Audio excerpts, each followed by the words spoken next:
Ya ini wadahnya mungkin dibikin seminggu yang lalu, tapi airnya ini sudah ada semenjak diciptakan dunia. Nah, NU itu 100 tahun yang lalu wadah. Nah,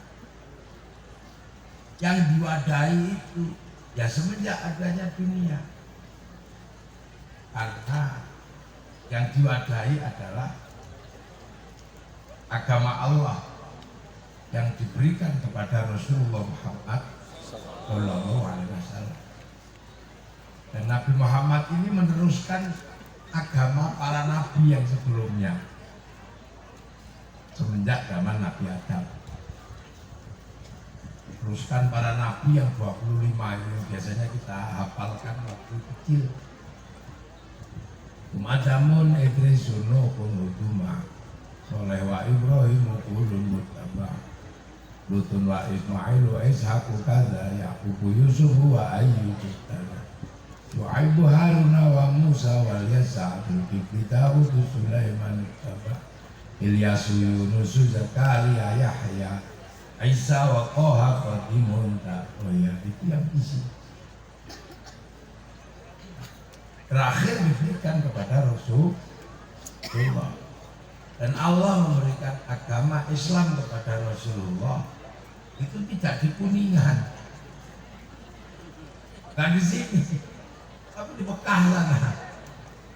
Pada Rasul namanya Muhammad.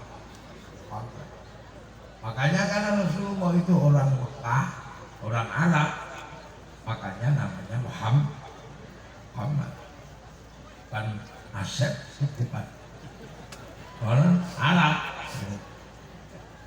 1000 tahun 571 lahir. Jadi ini tak ujungkan. Jadi biar nggak salah paham, dipikir NU itu agama baru. Bukan. NU itu ada.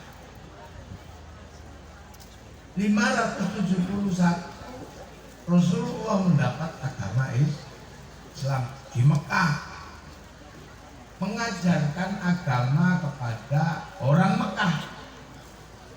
Namanya Abu Bakar, Umar, Utsman, Ali yang dikenal dengan sahabat. Makanya karena Rasulullah orang Mekah, sahabat juga orang Mekah. Makanya namanya Abu Bakar, Umar, Ali. Gak ada sahabat namanya Joni. Ya Suganda gitu gak ada. Karena orang Arab ya itu sekitar tahun 600. Sementara tahun 600 di sana, di Kuningan tahun 600 ini sudah jadi kerajaan besar, masuk wilayah kerajaan Galuh. Karena tahun 400 sudah ada kerajaan besar di Jawa Barat namanya Tarumanegara. Jadi jangan dikira ketika Nabi jadi Nabi di Mekah sana, di sini nggak ada manusianya. Sudah ada, ya sudah pesek-pesek begini. Kalau yang sana mantu ya udah pesek-pesek begini. Sudah ada kerajaan besar di sini. Tahun 400 Tarumanegara. Tahun 400 kurang di ujung Jawa Barat sebelah sana, ujung kulon ada kerajaan Salungkanegara. Rajanya Dewa, anak dari Mula Warman, Raja Kutai Kartanegara. Apal cikal bakal kerajaan Nusantara yang nantinya jadi ibu kota negara baru menggantikan Jakarta. Jadi nggak salah letak kembali ke IKN. Tahun 500 Masehi di pesisir selatan Jawa Barat ada kerajaan Galuh dan rajanya namanya Sinta Santaka.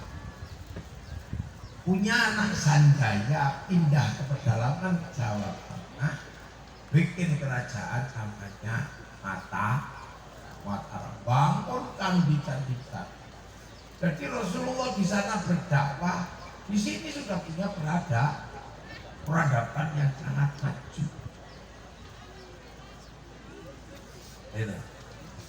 Sampai akhirnya di sini membangun peradaban besar. Jawa Tengah ada yang geser ke Sumatera, bangun peradaban besar namanya Sriwijaya. Bangsa Isana geser ke timur, bikin kerajaan besar namanya Galuh, namanya Togo Kadiri. Sehingga lahirlah kerajaan besar Singasari. Di sini ada kerajaan besar ada. Akhirnya Arab diruntuhkan sama Mongolia di sana. Eropa diruntuhkan Mongolia, Cina diruntuhkan Mongolia. Tapi Mongolia penakluk Arab, penakluk Cina, penakluk Eropa, menyerang Nusantara, sudah bisa ditaklukkan sama kerajaan besar Singa. Jadi bangsa kita bukan bangsa kecil. Makanya kalau ada yang mengatakan bangsa ini bangsa jahiliyah sebelum Islam datang, merinio tapuk lambung. Ini sebagai sebuah pelajaran. Bangsa ini punya segalanya. Makanya jangan heran orang Arab punya kisah cinta Kais dan Laila. Orang Cina punya kisah cinta sampai Intai. Orang Eropa punya kisah cinta Romeo Juliet. Jawa ada kisah cinta Andi Mut. Jawa Barat ada Dayang Sumbi Sangku. Ya. Di sana ada orang kuat namanya Samson. Di sini ada orang kuat namanya Badung Bodo. Di sana ada kisah ibu tiri yang kejam dalam Cinderella. Di sini ada bawang putih, bawang merah. Di sana ada binatang bisa ngomong namanya kura-kura ninja. Kita punya kancil Yuriti Timun. Artinya bangsa kita bangsa besar. Dan setiap bangsa punya kebahagiaan ketika sendiri bersenandung, bermain musik. Hasilnya Arab punya alat musik namanya terbang, terbuat dari kayu dan kulit. Orang Cina punya alat musik namanya sitar, terbuat dari kayu dan tali. Orang Eropa punya gitar, kayu dan tali. Tapi bangsa Nusantara punya alat musik namanya gamelan, terbuat dari logam. Artinya hanya bangsa yang menguasai ilmu pertambangan yang maju dan penguasaan metalurgi yang mapan mampu membuat alat musik dari logam. Tuh. Ini bangsa, tolong paham. Biar kita ini gak minder jadi orang Indonesia. Ada jambu gede dikit, jambu Bangkok. Ayam gede dikit, ayam Bangkok. Nangka gede dikit, nangka Belanda. Rambut hitam tidak pede, dimerah-merah. Hasilnya LKMD. Londo kok mendas. Ini penting untuk saya sampaikan. Nah, pengetahuan dasar kebangsaan, kita punya kitab besar namanya Negara Kerta. Membangun masyarakat yang baik punya kitab Suta Soma. Universitas terbesar di Asia ada di Indonesia namanya Nalanda.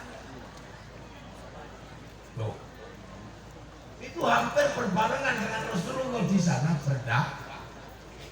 Sampai akhirnya bangsa Nusantara punya slogan besar. Kalau di sana ada waja'alnakum syu'uban wa qabaila lita'arafu, di sini punya Bhinneka Tunggal Ika. Berbeda-beda tetapi tetap satu dua saling melindungi. Yang Hindu melindungi Buddha, yang Buddha melindungi Hindu, sampai ada agama Siwa, Buddha saling melindungi. Jadi kalau ada banser jaga gereja, itu adalah warisan asli bangsa Indonesia. Gak usah berdebat tentang hal tentang Arab. Nah, itu warisan asli bangsa Indonesia. Karena apa? Konflik agama besar pertama ada di Nusantara antara Hindu sama Buddha. Bangsa Sanjaya Hindu, bangsa Sailendra Buddha saling perang. Bangsa Sailendra pimpin oleh Garung, bangsa Sanjaya pimpin oleh Panuput. Sampai akhirnya bangsa Sailendra ini menjadi bangsa besar. Cigarung bergelar Semanatunggal. Bangsa Sanjaya nggak ada yang berani melawan. Panukuh pergi belajar ilmu arsitektur. Sampai akhirnya Semanatunggal mau bikin candi Buddha, nggak ada arsitek. Cari arsitek, ketemu orang Hindu namanya Panukuh. Suruh bikin candi. Akhirnya candi Buddha dibangun oleh arsitek Hindu. Lahirlah Sambara Budura, dikenal dengan nama Borobudur. Akhirnya anak sematawayang Semanatunggal namanya Pramodawardhani jatuh cinta sama Panukuh beragama Hindu. Terjadilah pernikahan antara yang tadinya anti Hindu berubah menjadi pasangan suami istri. Maka kalau kalian yang ribut pilpres, berhentilah. Jangan-jangan anakmu saling jatuh cinta.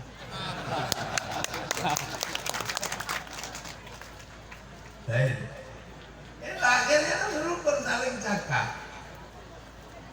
Yang Hindu dibikinkan candi Prambanan. Semenjak itu nggak ada lagi ribut agama. Resolusi konflik di sini selesai. Saling jaga antar agama.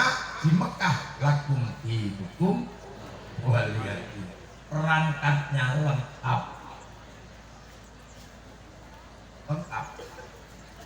Sampai akhirnya kemudian setelah ditinggal oleh Rasulullah, konflik. Akhirnya Islam bergerak keluar dari Jazirah Arab. Jadi barokah wong tukaran nang. Akhirnya Islam keluar.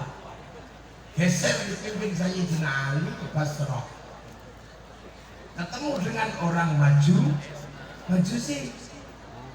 Ketemu dengan orang Majusi penyembah api.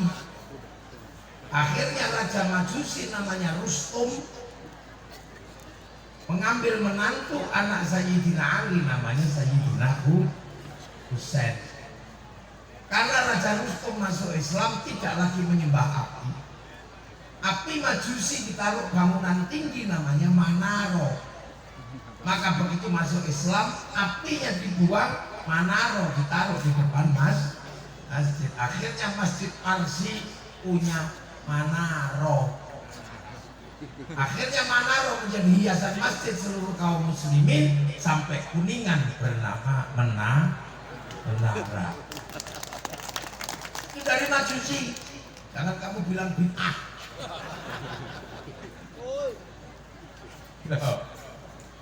Nah, konflik semakin panjang di sana. Sayyidina Husain terbunuh di Karbala pada bulan Asyura. Maka seluruh dunia Islam mengenang Asyura dengan sebutan bulan Suro atau Sura. Jawa Barat apa namanya? Sura. Karena itu bulan duka terbunuhnya cucu Rasulullah, maka orang Indonesia di bulan Sura tidak menikahkan anak karena itu bulan duka.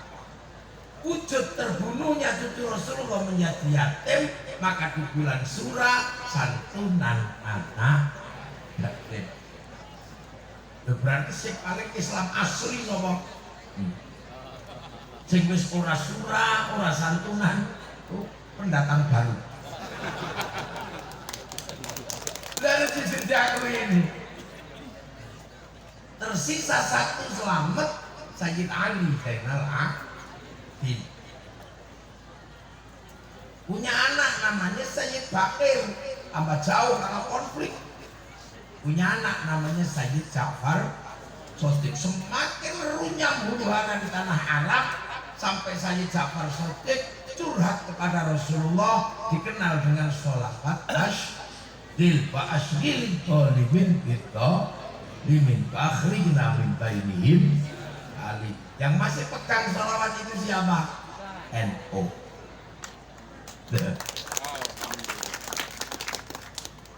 Sayyid Ja'far Shadiq punya anak namanya Sayyid Ali Uro. Ditambah jauh karena sana ribut antara Bani Umayyah. Punya anak namanya Sayyid Muhammad, apa jauh. Punya anak namanya Sayyid Isa, dikenal An-Naqib, tambah jauh. Punya anak Sayyid Ahmad Hijroh, semakin jauh, dikenal dengan nama Ahmad Al-Muhajir. Punya anak Sayyid Ubaidillah, tambah jauh. Punya anak Sayyid Ali, melahirkan Alawiyin, Al-Aqqa, Syakron, Asubab. Itu Ali bin Ubaidillah bin Ahmad Al-Muhajir. Punya anak Muhammad, tambah jauh. Punya anak Ali, Sayyid Ali. Punya anak Sayyid Ali Khorek Qasam, tambah jauh sangat ribut di sana. Punya anak namanya Sayyid Ahmad Sohib Berkat, tambah jauh. Punya anak Sayyid Alawi Ambil Fakih, tambah jauh. Punya anak Sayyid Abdul Malik sampai Kongo lihat bikin klan besar namanya Azmat Han. Makanya ada Sahrukan beragama Islam. Dari situ kemudian punya anak diambil menantu Raja Tampa, namanya Sayyid Ahmad Jalaluddin. Punya anak Sayyid Muhammad sudah sampai Samudra Pasir, menjadi cikal bakal kerajaan Samudra Pasir. Rajanya Malikus Soleh, Malikus Dohir. Punya anak Sayyid Jamaluddin Al-Husaini Al-Kabir, masuk ke tanah Nusantara. Lidah Wonocoroko menyebutnya Syekh Jumadil Kubro. Ketemu dengan peradaban baru, peradaban Nusantara. Mau cerita surga air mengalir, Nusantara air di mana? Banyak. Mau cerita buah-buahan surga, di sini semua buah-buahan ada, dari Kesemek sampai Ciplukan. Mau cerita tentang madu, di sini madu ada di mana-mana. Mau cerita tentang istri yang banyak di surga, tidak cocok dengan orang sini, karena orang sini punya istri satu, bikin pusing kepala. Karena perempuan sini mandiri, perempuan Arab tidak mandiri karena pekerjaan semuanya laki. Tapi di sini hampir semua pekerjaan perempuan. Yang laki-laki ngerokok siang, pagi, dan malam.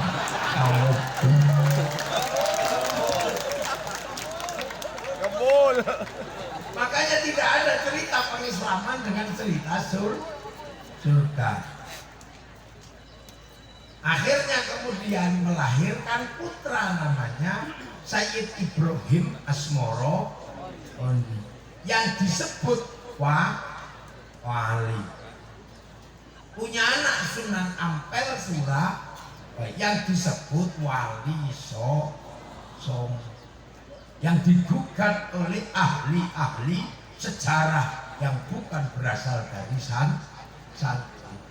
Yang ke Eropa disebar panglima perang, yang ke India disebarkan pedagang, Gujarat. Tapi kenapa yang ke Indonesia disebarkan wali? Tidak ada konsepnya dalam penyebaran agama Islam. Karena kamu bukan santri, tapi santri konsisten. Zaman Ibrahim Asmoro Kondi sampai Sunan Ampel adalah zaman wali. Kenapa yang masuk Islam ke Indonesia harus wali?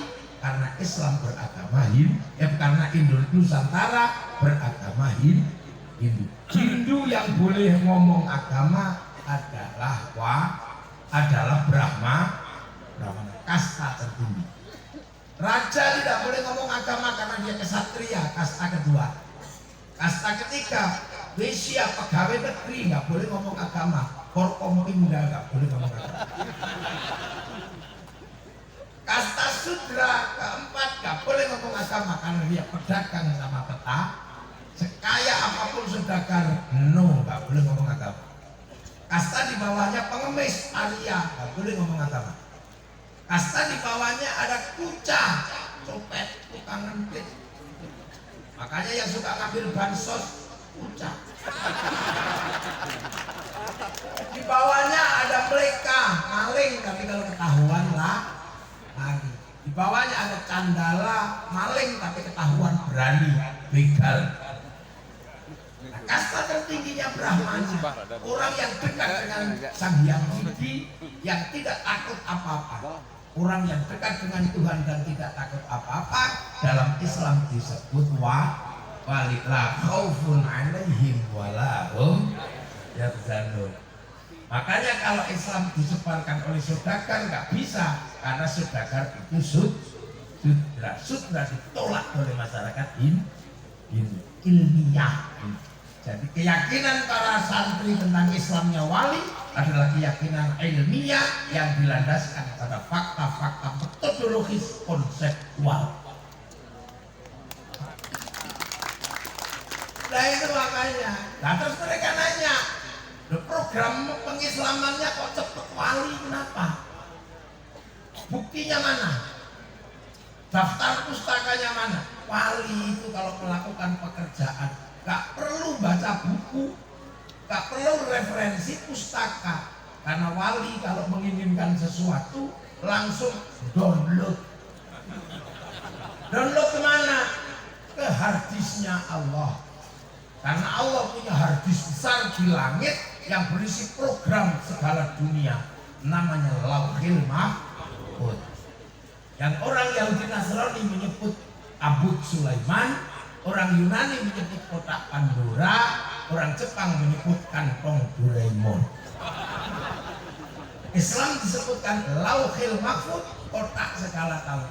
Wali download 3 tahun, Allah. Syafil Qadir 25 tahun, Allah. Rasulullah download 15 tahun. Sunan Kalijaga 3 tahun. Mbah Hashim seumur-umur download dengan sholat 2 rakaat. Rakaat pertama yang dibaca 41 kali surat At-Taubah, rakaat kedua 41 kali surat Kahfi. Makanya wali-wali ini wifi-nya besar, paketannya besar. Kita gak punya wifi, kalau diajak download tidur. Ya Allah.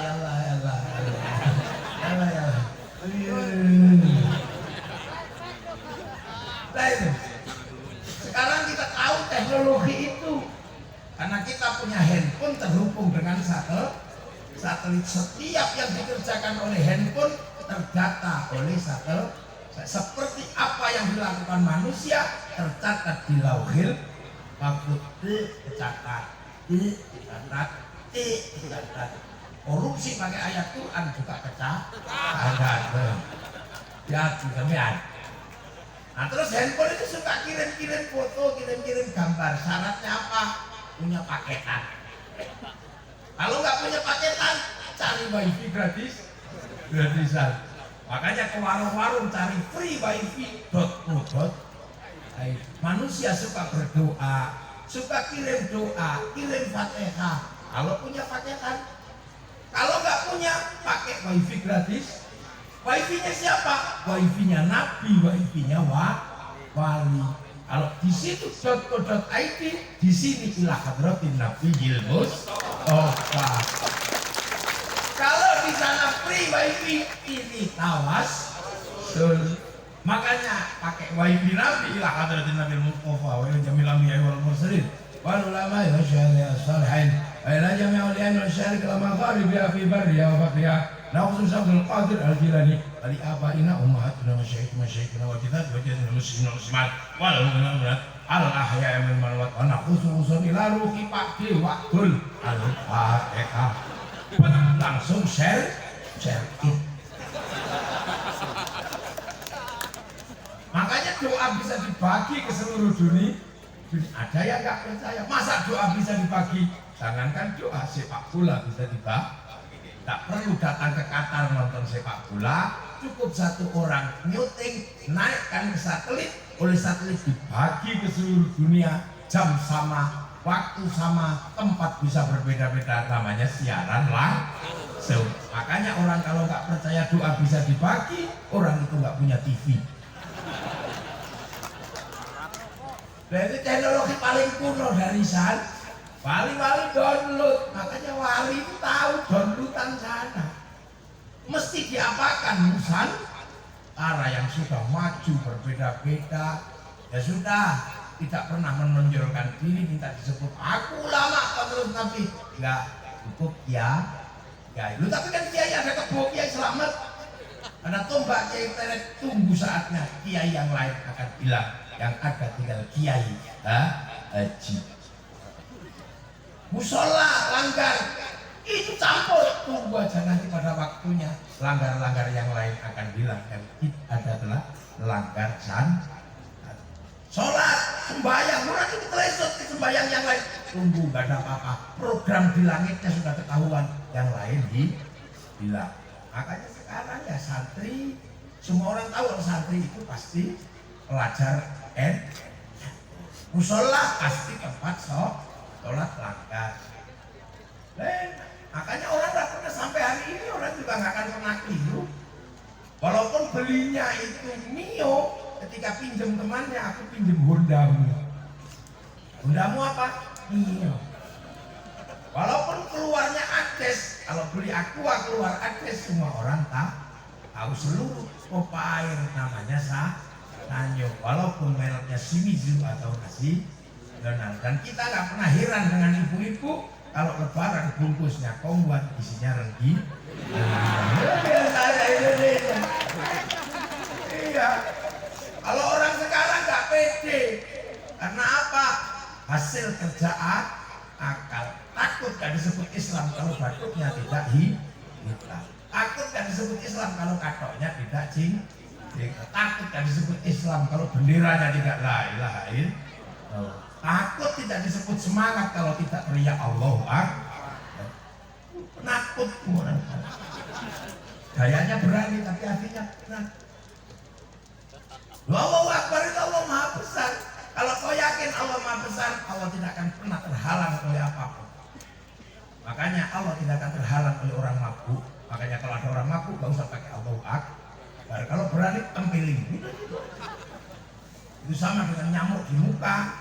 Malah pakai sensor, ada gini aja hilang. Makanya luka banyak terjadi di masyarakat. Akhirnya taunya Allahu Akbar kaca pecah. Jadi makanya kiainya ini bendera tauhid, enggak bendera tahrir. Kamu kalau anti ini anti bendera, anti la ilaha illallah, enggak, kok nggak tahlilan ya la ilaha illallah. Kamu kalau anti ini anti la ilaha illallah, enggak mas. Aku anti bendera PKI Palu Arit, tapi kalau kami ke sawah tetap pakai arit, pergi nukang tetap pakai palu. Antri guyon, kenapa? Tradisinya makanya wali tidak melakukan pekerjaan yang kecil-kecil tadi, tapi pekerjaan besar yang dilakukan. Ketemu bangsa yang berbeda suku, berbeda agama sudah rukun. Jangan sampai Islam membuat kekacauan. Akhirnya yang dilakukan pertama kali adalah mengingat Rasulullah.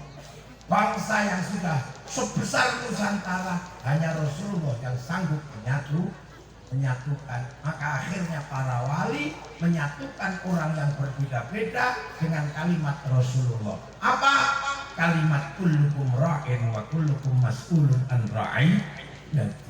Kalian semua adalah para pemimpin yang harus hidup saling bertanggung jawab antara yang mimpin dan yang dipimpin.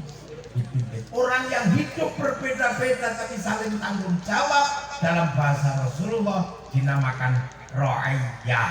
Maka kemudian yang tadinya raja hamba, kawula Gusti, yang Jawa Barat tetap abdi, yang kawula tetap kula, yang hamba sahaya tetap saya, tapi mempertemukan perbedaan semua harus hidup saling bertanggung jawab, disatukan dalam konsep ra'iyah yang diserap ke bahasa Indonesia menjadi rakyat. Satu-satunya bangsa muslim dunia yang sanggup menerapkan kalimat ra'iyah untuk warga bangsanya hanya muslim Indonesia. Makanya ra'iyah kalau berkumpul namanya musyarakah, masyarakat. Berbeda paham, wasyawirhum fil amri, musyawarah. Karena yang menyatukan adalah para wali, maka teritorinya disebut wilayah al-wali, punya wilayah. Makanya Indonesia berubah dari yang berbeda-beda tetap menjadi satu, namanya rakyat. Rakyat bukan people. Kalau people adalah vox populi vox dei, suara mayoritas suara Tuhan. Begitu dia banyak, dia akan merasa menjadi wakil Tuhan. Maka khilafah tidak cocok dalam konsep rakyat dalam bahasa Rasulullah. Indonesia bukan komunis proletar. Begitu banyak ada diktator proletar. Lihat, sama-sama diktator, tapi rakyat sebanyak apapun tidak mungkin menindas, tapi akan selalu hidup saling bertanggung jawab. Maka tidak ada diktator mayoritas dalam konsep rakyat. Maka sebesar apapun kaum muslimin di Indonesia tidak akan menjadi penindas dan akan selalu hidup dengan yang lain, damai sentosa, saling bertanggung